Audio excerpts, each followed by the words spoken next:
প্রবাসে গিয়ে একাধিক নারীর সাথে মেলামেশা করার কারণে আমার প্রবাসী স্বামী এবং আমার সাথে কি ঘটেছে সেটা আজকে আপনাদেরকে বলবো। বাংলাদেশে থেকে টানা 8 বছর যার জন্য অপেক্ষা করলাম, সে আমাকে শেষ পর্যন্ত এইভাবে ঠকাবে, এইভাবে ধোকা দেবে কখনো ভাবতে পারিনি। দীর্ঘ 8 বছর পর আমার স্বামী প্রবাস থেকে বাংলাদেশে ফিরে এসেছে।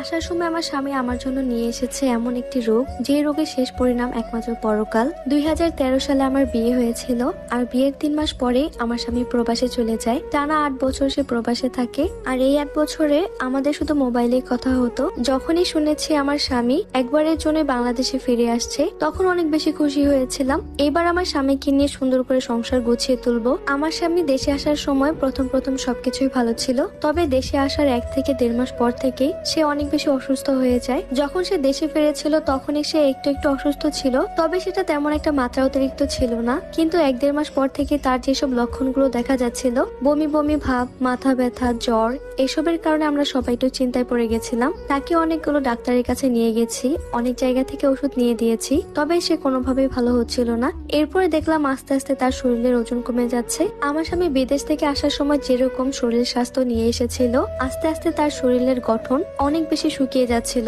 তারপরে আমরা ডাক্তার পরিবর্তন করে তাকে অন্য একটি বড় হাসপাতালে নিয়ে যাই। সেখানে অনেকগুলো টেস্ট দেয়, আর সেই টেস্টগুলো করানোর জন্য আমরা অন্য শহরে গিয়েছিলাম। সেই ডাক্তার আমাদেরকে বলেছিল আমার স্বামীর একটি এমন রোগ হয়েছে যে রোগ কখনোই ভালো হবে না এবং এর পরিণাম হবে পরকাল। ডাক্তারের কথাকে গুরুত্ব না দিয়ে আমরা অন্য একটি ডাক্তার দেখাই, এবং সেই ডাক্তার সেম কথাটি বলেছিল।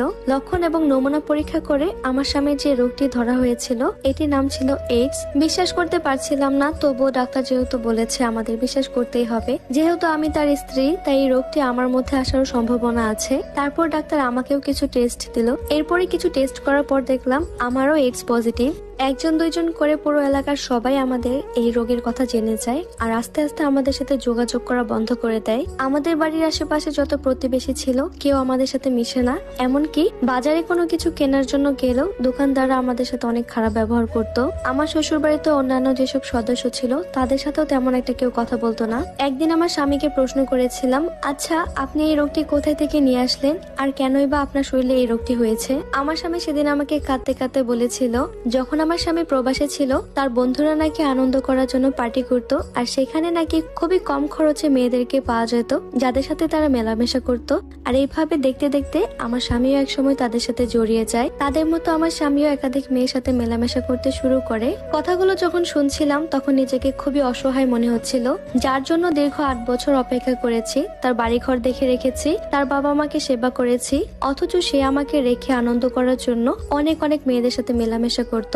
আর তার এই সামান্য মজা আনন্দের পরিণাম শেষ পর্যন্ত আমাকেও দিতে হচ্ছে। আমার স্বামীর ওজন প্রায় 30 কেজি কমে গেছে। ডাক্তার আমাদেরকে সান্ত্বনা দেওয়ার জন্য হয়তো কিছু ওষুধ দিয়েছে।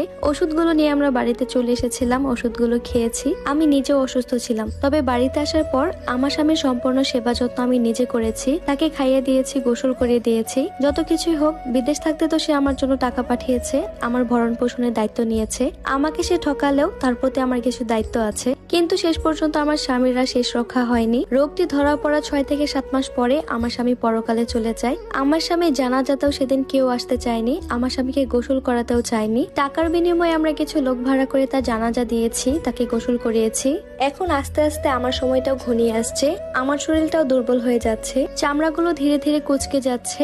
এখন শুধু মনে মনে আফসোস করি, কার জন্য 8 বছর অপেক্ষা করেছিলাম। হয়তো কিছুদিন পরে আমার পরিণতিও আমার স্বামীর মতো হবে, আমিও চলে যাব পরকালে। তবে কি এটাই ছিল আমার ভাগ্যে? আমার স্বামীর সামান্য আনন্দের ফলাফল আজকে আমাকে ভোগ করতে হচ্ছে। এই গল্পটা আমাকে একজন প্রবাসী ভাইয়ের বউ পাঠিয়েছে। আপু আমাকে বলেছে তার পরিচয়টা যেন আমি গোপন রাখি। আপনাদের কাছে গল্পটা কেমন লেগেছে অবশ্যই কমেন্ট করে জানাবেন। আজকের ভিডিওটা এই পর্যন্তই। সবাই অনেক বেশি ভালো থাকবেন। আল্লাহ হাফেজ।